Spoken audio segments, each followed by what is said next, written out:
Good evening and welcome to the fastest half hour in the cryptid world, This Week in Bigfoot, the news show that scours the internet and the Bigfoot community each and every week so you don't have to. Then we take it and wrap it up in a nice, neat 30-minute package. If it has to do with Sasquatch, Bigfoot, or the Wildman, we've got it all covered. And it looks like it's been another busy week here, kids. The West is still burning, and we'll tell you who's to blame. The Sooner State finally gets a Bigfoot sketch artist, and Mike Luci's got the story. Snowwalker puts Melba's track record to the test, and a Bigfoot brawl breaks out in Ohio. All this and much more, so you better buckle up. It's going to be a bumpy ride. Let's do this.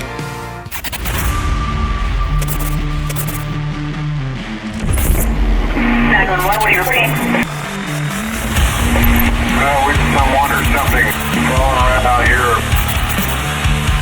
Get somebody out there.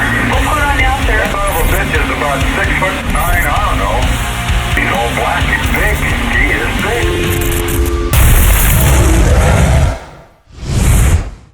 We start tonight's show looking at California's failed forest management policies and what it might mean for a species like Bigfoot. In recent years, California's been plagued by an increase in the frequency and severity of wildfires. These wildfires have raised concerns about the state's forestry management policies, which are overseen by the California Department of Forestry and Fire Protection, CAL FIRE. Critics argue that these policies prioritize the interests of the timber industry over the health of the forests, leading to an increase in the density of the trees that creates more fuels for wildfires. So there are a lot of factors that have all kind of come together at the same time. Historical logging, grazing, and fire suppression allowed all these seedlings that had gotten established to grow up into the forest that has now gotten much more complex. It has big trees and small trees and live and dead fuels that can carry a surface fire from the ground all the way up into the canopy. Unfortunately, the failure of the forest management policies has had a significant impact on the environment, local wildlife, and possibly even Bigfoot. The legendary creature has long been rumored to inhabit the forests of California, and the destruction of its habitat due to wildfires could have a devastating impact on its already meager population. The creature is also thought to roam hundreds of square miles and migrate seasonally, making it vulnerable to the consequences of natural disasters like wildfires. The disruption of its migration patterns and habitat destruction can have severe consequences on the complex family structure of the creature, potentially leading to a decline in the already suspected low population of the creature in the state's forests. One study conducted by researchers from the University of California, Davis, and the University of Wisconsin at Madison analyzed the impact of wildfires on large mammal migration patterns in California. The study found that wildfires disrupt migration patterns of large mammals, with the animals taking longer to return to the original habitat after the wildfire event. The disruption can have long-term consequences on the survival and health of these populations, as they depend on seasonal migrations for food, breeding, and other activities. Additionally, a study conducted by researchers from Oregon State University and the University of Oregon analyzed the impact of logging on wildfires in Oregon. The study found that logged areas burn more intensely than unlogged forests, and logging played a larger role than historical fire suppression. This finding highlights the need for careful forest management practices that prioritize the health of the forests and their inhabitants over commercial interests.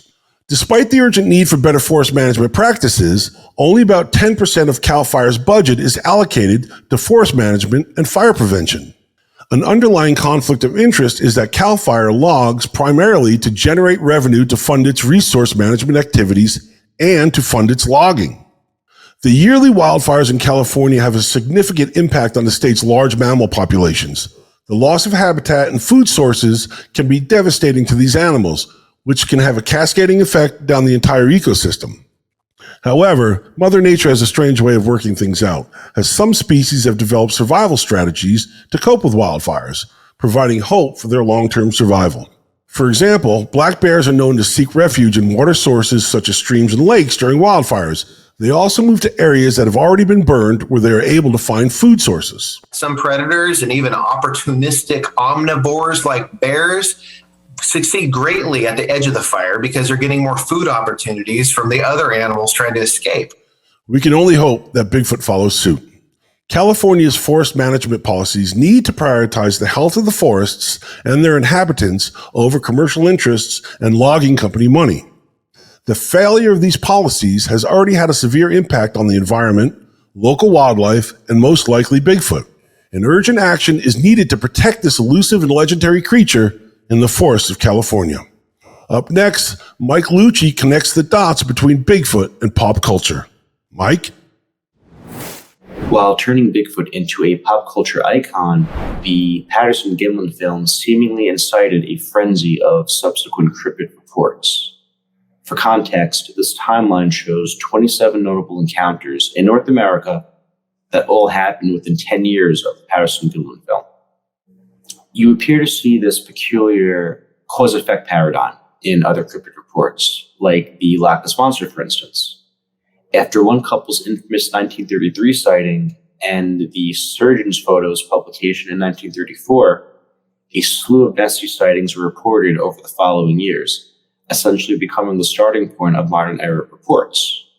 The 1980s is when many say the werewolf subgenre peaked, during which iconic films like American Werewolf in London and the Howling movies hit theaters. They coincide with the peak in Beast of Bray Road sightings, while clusters of reported dogman encounters also happen in states like Michigan, Pennsylvania, Kentucky, plus other parts of Wisconsin and the southern U.S. The infamous Bone Wars made dinosaurs a hot pop culture topic among Westerners at the turn of the century.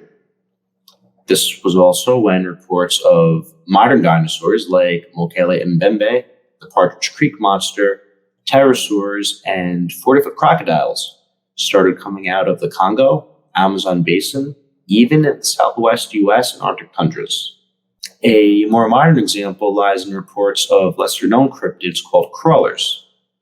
Reports of these pale, hairless humanoids began surfacing in the mid to late 2000s, just after a horror film titled The Descent and a creepypasta called The Rake, which some probably know these creatures as, were both released. And as you can see, the creatures in these stories are near identical to what witnesses describe seeing today. So there's a two-step pattern here.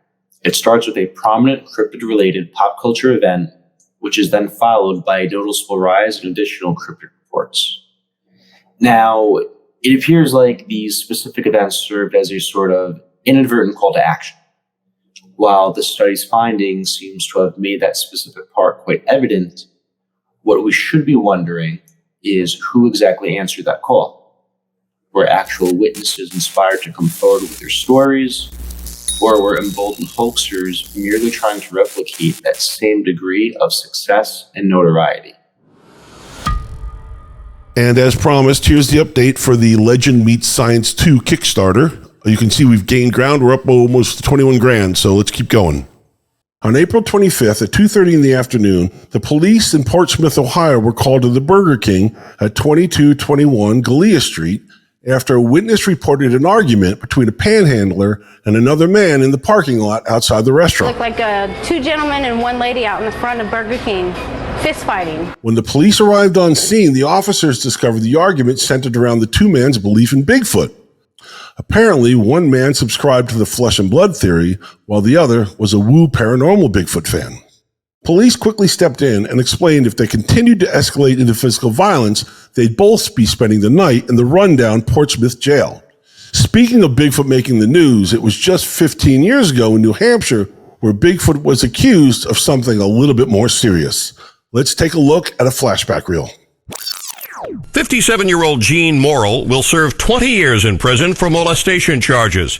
He pleaded guilty in a Virginia court for his attempts to solicit 13-year-old boys over the internet. But Morrill is making molestation charges of his own. He reportedly is telling an investigator that he had been sexually assaulted by the legendary Bigfoot in New Hampshire. Here, the creature is supposedly caught on film over the years. The Bigfoot claim brought some Snickers.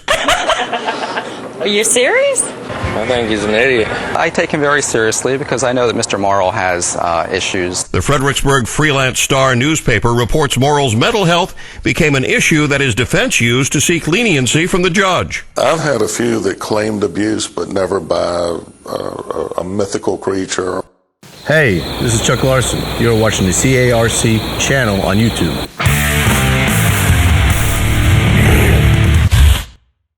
Looks like it's that time again, folks. Part of the show where we give content creator Michael Merchant, aka Snowwalker Prime, screen time to speak his mind and get what's ever bothering him off his chest.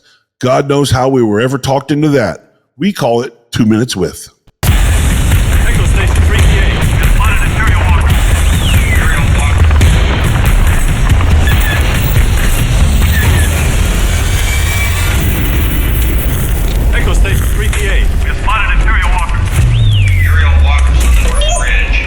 Melba Ketchum. Remember that name. Thank Buddha. Thank the unholy panda bears. Finally, a scientist is going to tackle this problem head on. We'll get the answers we've been waiting for. Hate to break it to you, but she's not a real scientist. She's a cat veterinarian. Are you sure? She's got those blue gloves and that white lab coat. Looks pretty science-y to me.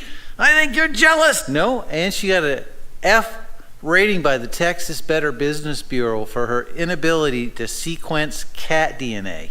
I don't know. Sounds like rumors to me. You're spreading nasty rumors. You should be ashamed of yourself. It's not like this has ever been done before. It's cutting edge, unbroken ground. No, this is a repeat of what she did before, a few years back, published in De Novo, publication she bought because no peer-reviewed publication would publish her study. It's a conspiracy, I tell you. The scientists are against us.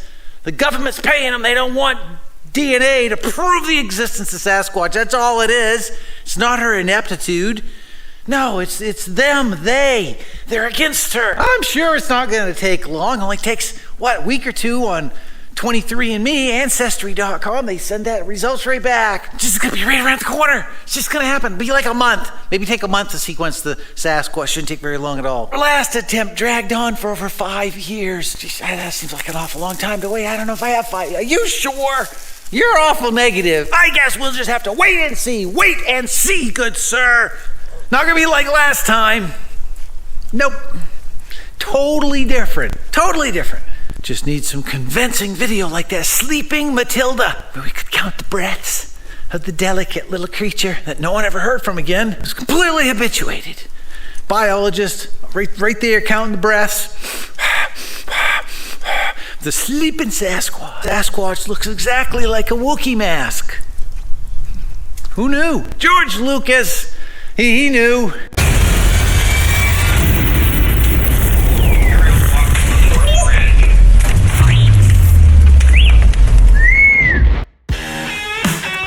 Today's episode of This Week in Bigfoot is sponsored by Got Knockers Apparel and Clothing.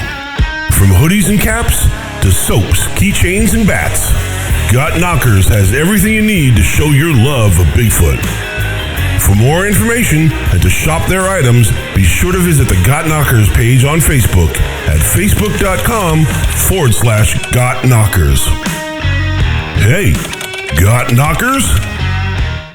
If you've ever seen a Bigfoot, there's someone who can help recreate your sighting. Jim Whitehead, a forensic artist from Oklahoma and director of the Mid-America Bigfoot Research Center, has spent years sitting down with witnesses and sketching the creatures they allegedly saw.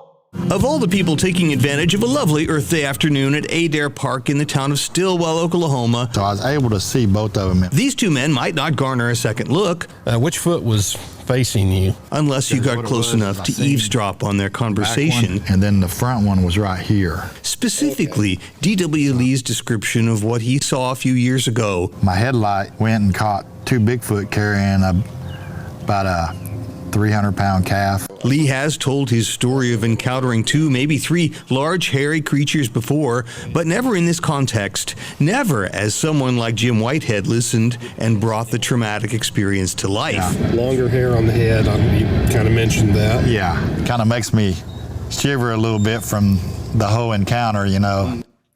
Mr. Whitehead has made sketches for witnesses at conferences, meetups, and other events, which helped him amass a sizable collection containing squatches appearing in all shapes and sizes. Mr. Whitehead claims he's also had quite a few of his own sightings to help him draw, and according to witnesses who utilize his services, the sketches are a great way of bringing these traumatic experiences to life, but most importantly, gives them something they can refer to when recalling their alleged encounter. A lot of them like to actually have me do this, if just for their own sake, so they can have something to say, this is what I saw. In addition to investigating witness reports and doing field research, they host the Oklahoma Bigfoot Symposium every year in Stillwell, Oklahoma. They understand that not everyone buys into it. Randy Harrington didn't really get it, he says, until he came across an adult Bigfoot with its child in southern Oklahoma. Some people you're just not going to convince they're out there, and other people are very accepting of the fact that these creatures are out there. Their website features evidence reviews, community forums, membership and witness applications, along with additional Bigfoot-related resources like Mr. Whitehead's sketches. If you're out in the Midwest or curious about Bigfoot research going on in the Heartland, make sure to check out Mr. Whitehead and the Mid-America Bigfoot Research Center at www.mabrc.com. This show marks our 10th episode of This Week in Bigfoot, a fact that we are very proud of, and we are glad that you guys have decided to join us on this trip, and we hope you stick around.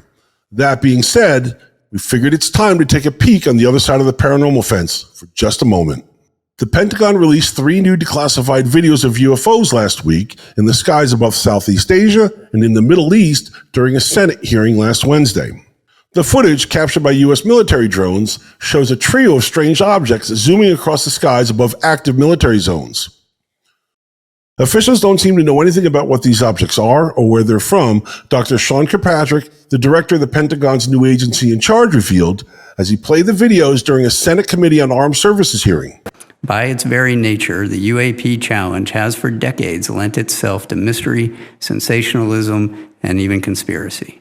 For that reason, AARO remains committed to transparency, accountability, and to sharing as much with the American public as we can, consistent with our obligation to protect not only intelligence sources and methods, but U.S. and allied capabilities. This is essentially all the data we have on these events, Kirkpatrick said, and it's going to be virtually impossible to fully identify them based off these videos. He noted, however, during his presentation that his office, the AARO, doesn't believe these objects present any threat to airborne asset safety. Did he watch the videos? They came pretty close. And added that these incidents are only 3 of more than 650 reported sightings the newly formed office is currently investigating. We thank you for your patience and now return you to your regularly scheduled Bigfoot news. Mike, over to you. 2 researchers from Yale and the University of Paraíba in Brazil helped create an interactive map showing where the world's undiscovered terrestrial species are most likely located. Known as Map of Life, it shows that most undiscovered animals are expected to be in tropical climates like South America, Central Africa, and Southeast Asia. The map shows 4 classes of undiscovered species: Aves for birds, Amphibia for amphibians, Reptilia for reptiles, and Mammalia for mammals. For context, the map measures an area's discovered potential by percentage with a corresponding color code. Lighter means lower discovery potential, darker means higher discovery potential. Most undiscovered mammals are expected to be in those aforementioned tropical locations, and while the US and Canada barely have any specks, there's a noticeable patch in the Pacific Northwest that's worth investigating. Just aggregated data from over 32,000 terrestrial vertebrates to create this map. They considered a number of factors when determining the likelihood of discovering unknown species in a given area, like whether species in certain areas possess characteristics that might make them harder to identify. This could include species with smaller body sizes, limited geographic ranges, or any that live in inaccessible habitats. Now, while it's possible a 2-legged hominid could be living in the woods of North America, it's important to note that over 98%, possibly more, of any undiscovered mammals out there are going to be very, very small. I'm talking like mouse size. Nonetheless, 98% isn't 100%, so in theory, that still leaves room for something bigger to potentially be out there. So you never know. Tonight's edition of This Week in Bigfoot is sponsored by Broken Branch Designs. From outerwear and clothing to home and garden decor, Broken Branch Designs has everything to do with Sasquatch. For more information, visit BrokenBranchDesignsLLC.com. It's time to catch you up to speed on a couple of recent Bigfoot podcasts and live streams. First up, World Bigfoot Radio, talking about what everybody else seems to be talking about. If you guessed Melba Ketchum, you guessed right. Well, that's what we're hoping to find out, among other things, because once we get the motto, we can sort of date it. And just like we did with the Sasquatch samples, and they're human especially. And the same sort of with the with if there's any human in the Y chromosome, which it wasn't with the Sasquatch. They were unique. So their progenitor was not male human at all, not even close. It wasn't anything that has been sequenced before. There's a lot of unknown, totally unknown in it. And that's why we're going to revisit even the Sasquatch samples a little bit, because I want to use a different lab and see if we still get the same thing we did with those first 3 genomes. And I bet we will. Definitely a good idea. Did you get any samples from Eastern Europe by chance? Because there's an interesting thing over there where, in North America, they talk about some of the natives occasionally would have the women kidnapped by the Sasquatch and they would never come back again. Or in a couple of cases, they came back and, they gave birth to weird twisted things that didn't live very long, fortunately, and that sort of thing. So basically pointing in the direction of they're still mating with human women occasionally. If you go over to Eastern Europe, apparently it's flipped on its head. The Orthodox Church over there had to release an incantation to protect the men from being abducted by female Bigfoot. And apparently this is enough of an issue that the church actually made an incantation against it. Batting second this week, Sasquatch Archives and a blast from the past. Here, John Green and Jim McLaren talk about the PG film, Roger Patterson, and a whole lot more in this podcast from 2004. Let's check it out. They were not at all going to accuse Roger or Bob Gimlin, and we met for the first time in that period. I guess that's the first time we met him, because he wasn't at Aldi Outley's when the movie was first shown there. And they weren't about to accuse them of hoaxing anything, but they figured it was somebody else in a suit. And when it was, I remember very clearly that when we pointed out that in that second film you could see that where the people were walking and even where the horses were, that they weren't making footprints anywhere near as deep as the footprints this creature had left. And the head honcho said, well, we don't have any proof of how hard the material was, where one thing stepped and where another thing stepped. And it was pretty obvious they were all stepping on the same stuff. It was kind of a disappointing treatment, but then there's been lots more of that in the years since. I think we've both found out more about science and scientists than we had known at that time in the intervening years. Now, if you don't already, I strongly suggest that you subscribe to Sasquatch Archives. Todd Prescott's managed to put together one hell of a collection of interviews and rare footage over there. It's pretty cool stuff. Up next, the Bluff Creek Project guys are back in episode 55. Here, Bob and Tate interview a guy named Harvey. That's all they say in the description. Let's check it out. He missed his train back home. And so, you can stay here. Our house, we have an extra bedroom, so he stayed here, and I took him to the train station early in the morning. I was like, so that's pretty funny. Well, but it's interesting. But it actually is interesting because it kind of speaks to the community that I think you guys have developed over time, right? I mean, there's a crew of you that are associated, I think, like with Bluff Creek, and then there's kind of like an outer circle and an outer circle, and so on. And I mean, it's a really nice group of people who kind of, from what I can kind of tell, kind of have the same vibe, obviously have similar interests and whatnot, but you guys all help each other out, and it's just it's really, really nice to see. And the more of these things that I've looked into and listened to and researched over the years, I can really tell that there's kind of a commonality there. So it's really nice to be able to touch that world from time to time. Oh, for sure. And I think that's the reason we get along so well, is because we have the same interests. Otherwise, we probably hate each other outside of Bigfoot. Who knows? Yeah, one of the things we got to remember, though, is you can't take politics and bring them down with you on Bigfoot outings, because it drives wedges between the personalities. So that's one thing we try not to do. Is like we get together, we do our thing, and we're just sitting around the campfire, relaxing. Some people bring up political stuff, and it's best not, because that's not when everybody scatters away. Rounding us off this week in batting cleanup, the tall ones. Here, Brent shares his thoughts on the paranormal Wu side of Bigfoot. Now, Bigfoot Wu has been a part of modern-day Bigfoot era for many decades and grows as people come into the subject. Many of these people often believe in Bigfoot Wu mainly because they've had personal experiences that they cannot explain by science or rational thinking. For these individuals, the existence of Bigfoot Wu is a matter of personal belief rather than empirical evidence. It is worth noting that both Bigfoot Wu and non-Wu don't have any empirical evidence. If they did, we wouldn't be having this discussion.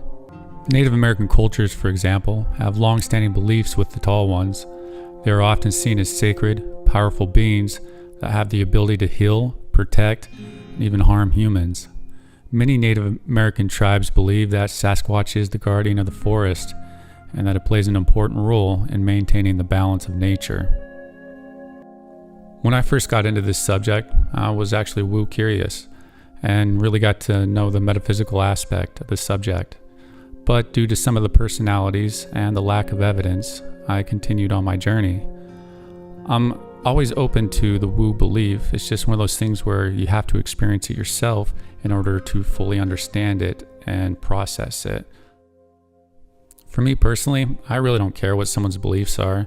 Wu, non-Wu, doesn't matter to me. I care more about the person's integrity and if it's somebody that I can get along with, because you're going to be out there for long periods of time. And more importantly, is it somebody that I can trust? And another big thing too is, are they going to disrupt the investigation itself? Sometimes these strong-willed personalities will come into a situation and try to overtake and force things on other people, which end up disrupting the investigation. With May now here and Mother's Day just around the corner, Bigfoot conferences are now in full swing. And you should know by now there's only one guy we all turn to keep us up to speed on the who's, the what's, and the where's, and that's Chuck Larson with another great show in this week's Spotlight.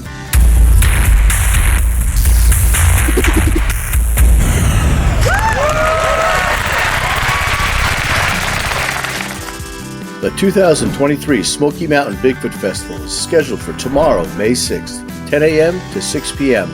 The event features surprise guest speakers, vendors, live music, food trucks, Bigfoot competitions, Bigfoot researchers, and much more. It will be held at the Townsend Visitor Center, 7906 East Lamar Alexander Parkway, Townsend, Tennessee. Tickets range from $10 to $25. So if you're not planning on watching the Kentucky Derby and you're close to Tennessee, then the Smoky Mountain Bigfoot Festival is for you. For more information, visit the festival's Facebook page or the website on the screen. And that's this week's Conference Spotlight. Brendon, take us out.